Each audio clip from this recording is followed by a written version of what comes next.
Marie. Marie Gunter develops and manages residential and commercial solar projects, most recently for Grid Alternatives in the Bay Area, which includes multifamily affordable housing, nonprofit, and community arrays. She also served as the Bay Area representative and associate for Grid's core equity, diversity, and inclusion, and women in solar initiatives, and continues to serve as an advocate in communities on these topics. Marie, take it away. Thank you, Sean. Good morning. And I'm trying to come off the video, but it seems to be controlled on the other side. Oh, let's see here. So if you tried pushing the share screen button, it's not working for you? Let's see. There we go. Okay, awesome. Thank you so much. Okay. Thank you so much for having me. I really appreciate the intro and coming back for a second time to present at your event is really meaningful to me. As you know, I met you at Housing California for affordable housing, looking at solutions for energy. And since that time in 2019, I began to really dig a little bit more into zero net energy, and I'm just really amazed at the work that's being done in this community and where I can locate and center myself and what I can bring to the city where I live, which is Oakland, California. What I wanted to talk about today was ZNet leadership and emerging models for justice and inclusion. And the reason I decided to focus on this, even though I'm coming from climate reality training, which is a program that people who are interested in climate leadership go through to begin to convey the, both the imperative essence of really moving quite quickly on getting our heads around what is really happening and how we can help mitigate and make a shift so that we're not harming ourselves and harming others. So the presentation today, understanding that most people I'm sure who are attending know that climate change is a thing. I'm not going to spend a lot of time digging into the details of that, but really want to invite you to consider maybe some alternative ways of thinking about how you're running your business, thinking about how you're working in government, if you're a representative of government, if you're a homeowner or a renter, maybe beginning to think about how you might arm yourself to be in a better position to join your community towards getting to net zero for climate, environment, and humanity.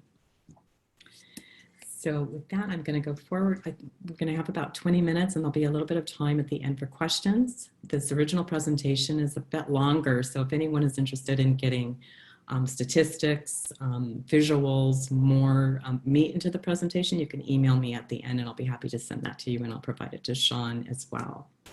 So just a quick... Marie, could you make your slides full screen? Sure.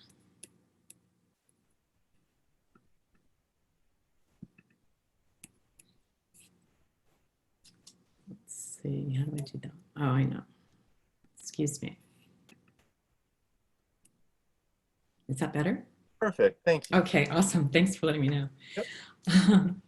So as I mentioned, I'm really wanting to focus on who is impacted the most by climate change. So climate change awareness, I think a lot of people are coming into this space already kind of knowing what the larger parameters are.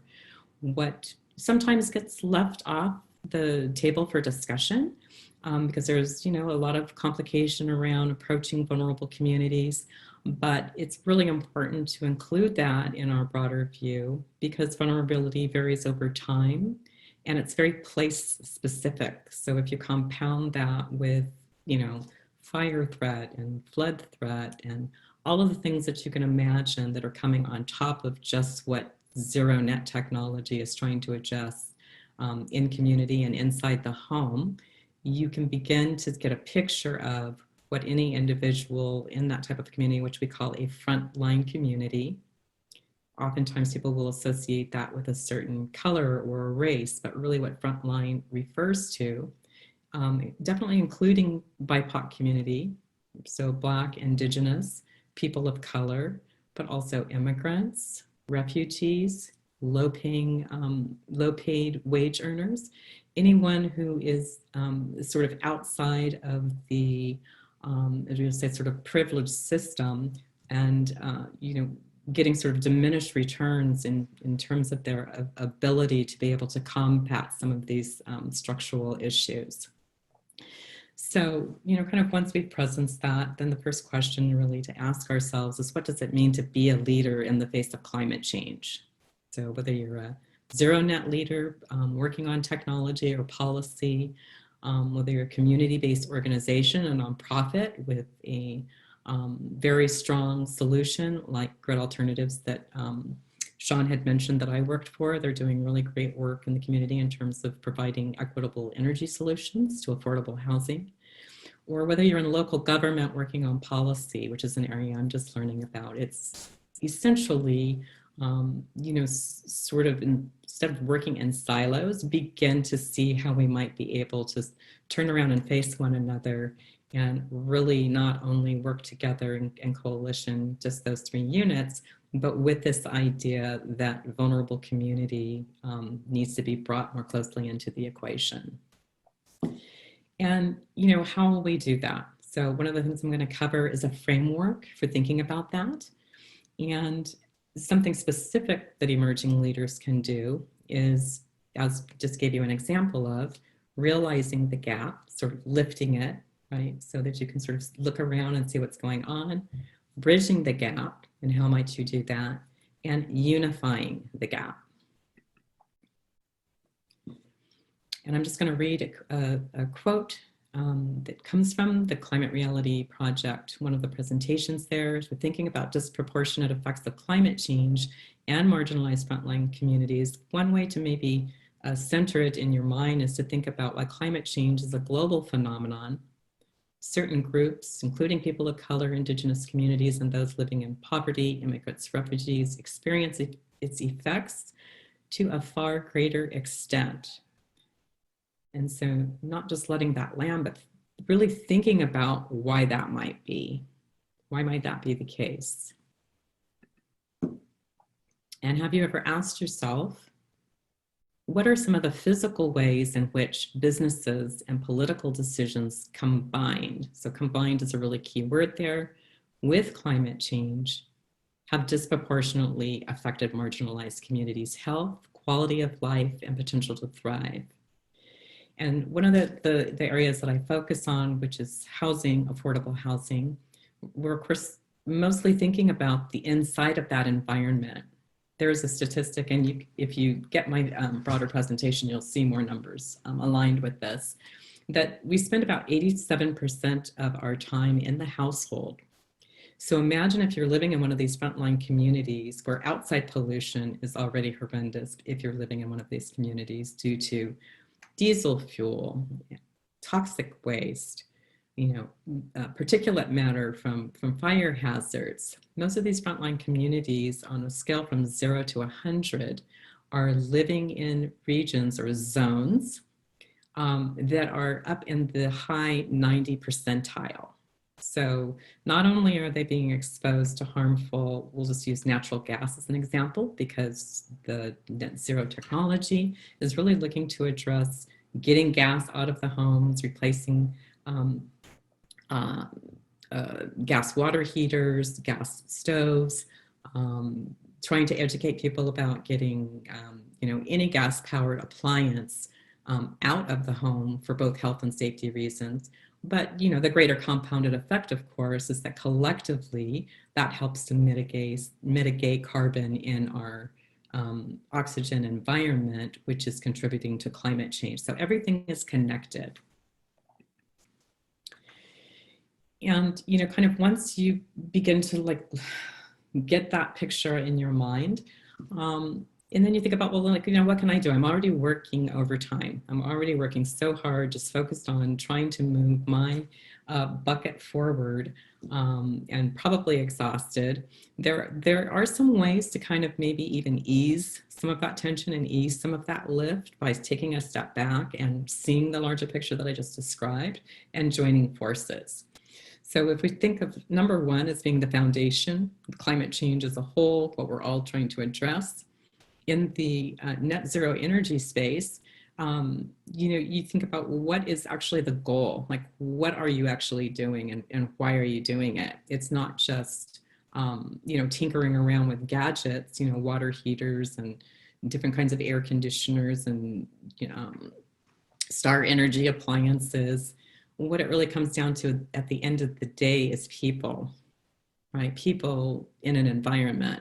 So whether you live on the frontline community or not, we're all still people needing to survive in an environment. So building electrification, for example, um, you know, is a primary goal of the net energy industry.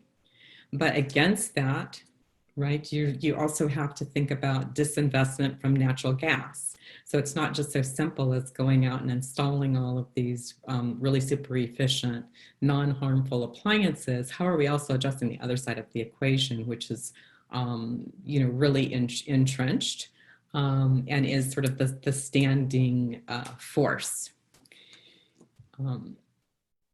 Probably, the hope at the top of all of this is that even though there is that challenge, as I said, at the end of the day, you're really talking about people, human beings. And so health, safety, and resiliency is kind of the core feature of why I and others are thinking about the people specifically who are in frontline community. Because if you're not living in that space, it's not to say that you're not in danger of the effects of climate change, but the impacts, assuming that we all survive it, are going to be to a much lesser degree. So thinking about your business activities and not just how it's affecting people who maybe live like you live if you're not on a frontline community, but how it's affecting everyone.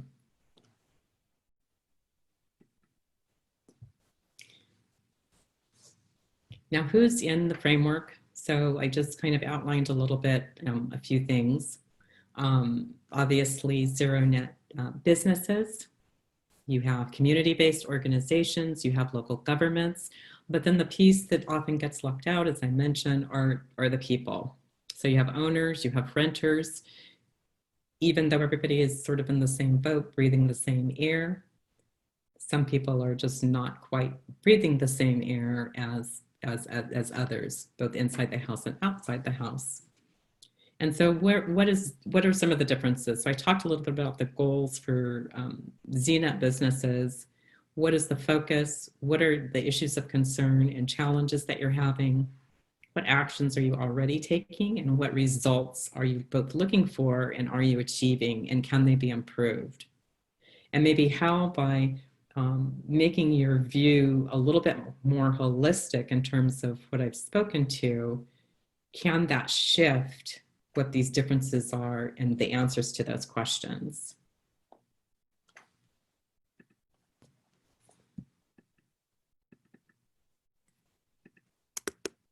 Uh-oh. Excuse me, my slide got stuck there.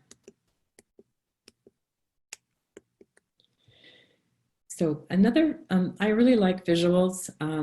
It really kind of helps to bring the message home quite quickly. One way that I was thinking about yesterday actually was, if that feels a little bit convoluted, another way to think about it is as kind of an explosion from the inside out. So if climate change was sort of the nucleus, which it is, that we're all focusing on in this space, is ground zero. The space and the outer ring just to the outside of that here, that is frontline community. And then just to the outside of that is essentially everything else. And then of course the environment, it's flowing through the whole mechanism. So if we are really paying attention to the effects of climate change as different things are rotating around and happening, from fires to floods to droughts to, et cetera, the people who are living on the frontline community are bearing the brunt of that because they can't escape that for, some obvious reasons and maybe some not so obvious reasons to others. Social and financial standing in community has a lot to do with it. If they don't have the resources to get outside of the firing range, then they're stuck. And if they are stuck and they survive, they don't have the resources, for example, maybe insurance, right? Because instead of paying their insurance premium, they're buying, clothes to go on their children's backs. So, one way or the other, either before or after, they're going to tend to sort of get blown up in here. And, not to be overly dramatic, but it is a pretty dramatic situation that we're in. And just again, wanting to have a different way to think about how we're approaching what we do that can sort of bring everyone to the safest limit. How do we bring these folks out of that circle and at least into the space where we all can kind of, put our heads together and help one another? Some approaches and actions in that vein. There's sort of three simple things that I like to think about, and these could be takeaways for you if you want to think about it this way. Locating and presencing ourselves in the challenge is really important. So just having that thought, gee, I heard this presentation this morning about frontline and vulnerable communities. I know that there are vulnerable folks where I live. So example, I'm in Oakland. I know that West and East Oakland are really vulnerable communities. I don't live in those communities. I live around them. But I still am feeling the effects of what is happening to them and am hyper aware that they need help. So one thing that I can do is called tend to the gap. And what tending to the gap is, number one, just locating myself, looking around, being present, being aware, and acknowledging that they exist. Bridging the gap is, once I've done that, how do I, really kind of educate and train myself to help connect the dots, myself to them, and them outside of the circle.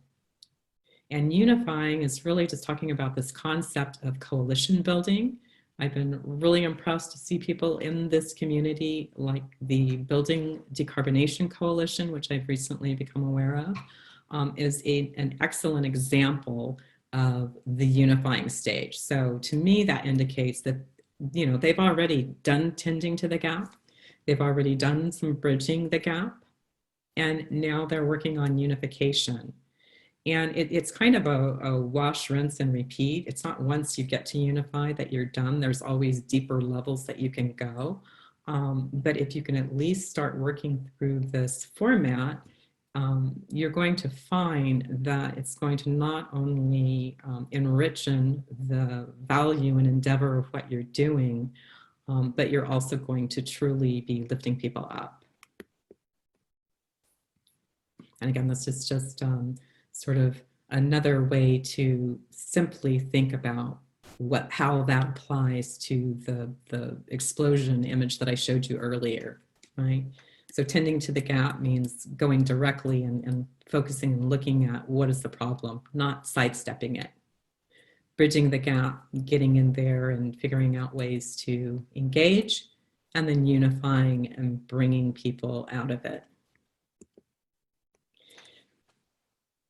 And many of you may be familiar with the two loops models. It was introduced, I believe, back in 2014 by Deborah Fries of the Berkana Institute, which is an institute that works around theory of change and adaptive change. I really love this type of model. I was reintroduced to it this past year when I was attending to my MBA through Lift Economy, because it's just so, it's so germane to what's going on in the right now with climate change, right? Climate change and COVID have really brought us to this place of having to be shaken into the reality that there is a system that is dying, and out of that, something new needs to emerge. And I actually apply this to everything, not just climate change. I apply it to even people and relationships in my life. Like, where are people on the spectrum? And the reason this is important is because it helps us locate and presence different elements to better understand how to engage and how to move the needle forward. If we're trying to get someone to emerge out of a system and they're still way over here entrenched in a dominant, I'll just use the term business as usual system that doesn't see itself and is only in it for themselves, you're going to have a really hard toe. Right. So it's kind of like there's different ways to approach people at different points on the spectrum. And so now I'm more talking about, we've moved out of tending, you've seen what's going on, and now you want to start bridging some gaps. This dotted line actually indicates the bridge. So, you've kind of moved along the spectrum, education and training, presencing and helping people locate themselves to see what the bigger problem is. They start letting go and shedding some of the old ways of doing things and belief systems, and begin to now emerge in coalition, in connectedness to get to a new place. And, we like to call this hospicing.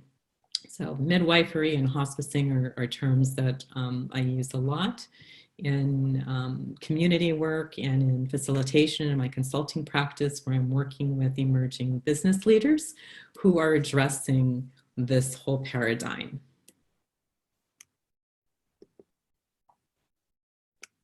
So just to reinforce coming out of that, what does that mean then in terms of how you're working? There's a sort of a phrase that you can keep in your head.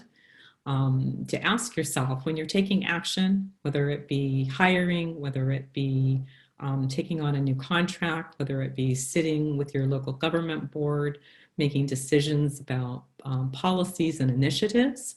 No bypassing is a really great phrase to sort of etch into your brain, because it really can tie to and embody all of the things that I've just covered.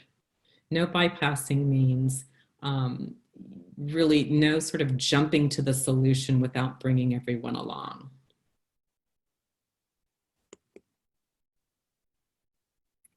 And this is just, so this first step, no bypassing, this is when you're tending the gap. So step number one, right, you're locating, considering, and approaching with a sense of equanimity. When you're bridging the gap, you are adding the experience of education and training. So you're really committing yourself to the effort. And then to finally unify, you're building coalitions. And when you reach that point, then you really are not only what I would consider sort of a master leader in terms of addressing climate change and addressing environmental destruction, environmental destruction, and just really kind of the dissolution of our core humanity. And I can't think of a higher purpose than that. And, there's a couple of quotes that I wanted to share, but one always stands out to me because it brings me full circle. I started out my education in transpersonal psychology, which is a whole systems approach to psychic healing. And this came from a book in the Course of Miracles. I'm not a religious person, but this is something that really also helps me to remember to be inclusive and to be just. And the quote goes like this: to heal is to make whole, and that which is whole can have no missing parts that have been kept outside. I really like that a lot. I hope that you can find some meaning in it too. It's been like such an honor to have this opportunity to speak on this really important event. I'm really excited to be here again, and I hope that you'll reach out to me if you have more questions. And as I said, I'll share my contact information with Sean, and definitely feel free to email me or give me a call. Thank you so much. That was beautiful. Oh, thank you. Oh, you have such a wonderful voice. So thank you. That was meditative. I was thinking and feeling all the way along there. Like as you're pointing out, like this is going to be kind of a widgets conference. I mean, it's electrification, right? And I'm trying to break that mold of saying that there's a technical level to community change that this is core to. This is not really a widgets replacement. This is a societal effort. I mean, you see it all the time because, as you pointed out, the opposition, which is entrenched, uses emotional arguments, uses psychological arguments, says, this is going to impoverish people. This is going to take away our liberty. This is going to, fundamentally take away our freedoms. Yes. and to relocate, who is it that's had their freedoms taken away? Oh, Who's not that's free under the current regime? amen to that. Yes. Thank you for putting that frame on the end. I really appreciate it. And I look forward to more opportunities to share. Um, this is just, it's really beautiful what you're doing. And I really like the fact and respect the fact that you personally are going through your own, locating and presencing yourself and tending and unifying and bridging and bringing people together in a way that's deeply meaningful. That's awesome, Sean. Thank you, Marie. I have to say that it is a very emotionally rewarding part of the path that I'm on. It's like making new friends and to be part of the Tikkun Olam. Like I worked at a Jewish summer camp with my best friend who's a rabbi, and I'm not Jewish. But the idea of healing the world, like when pointing out one of your last slides there, the definition of healing, and I found like there was real intellectual and spiritual resources there in the Jewish movement of Tikkun Olam, the healing of the world, in bringing people together. And as marginalized people themselves, they're very present in that part of the story too. How to bridge the gaps, how to mend the tear. Mm-hmm. Beautiful Yeah, stuff. it is beautiful. And that I even have, if you saw my little history that I gave before your presentation, I very deliberately try to bring in the Republican leadership. And we have just seen some really intense partisan fighting in our country, and Hmm. I think that it's important to recognize the humanity also of people who have Republican Party affiliation, like Right. like my dad who voted for Yeah. Reagan. I love my dad. No bypassing. No bypassing. Yeah, that's so, and it really goes in all ways in order for this to be a healing experience and successful. Yes, Alice, Alice wanted to add, let us tend and bridge the gap towards our mutual goals of taking this moment to heal the division in this world and end the climate crisis for all. oh, beautifully said. Yeah, Thank you. Alice is my sister in the climate reality chapter for the Bay Area. that's what she called you also. She said, shout out to my Bay Area climate reality chapter sister. Isn't that awesome? They're making family out of this? Yeah, why not? Oh, We're bridging. yeah. That's Uh, excellent. That's lovely. Thank you, Sean. Thank you, Marie.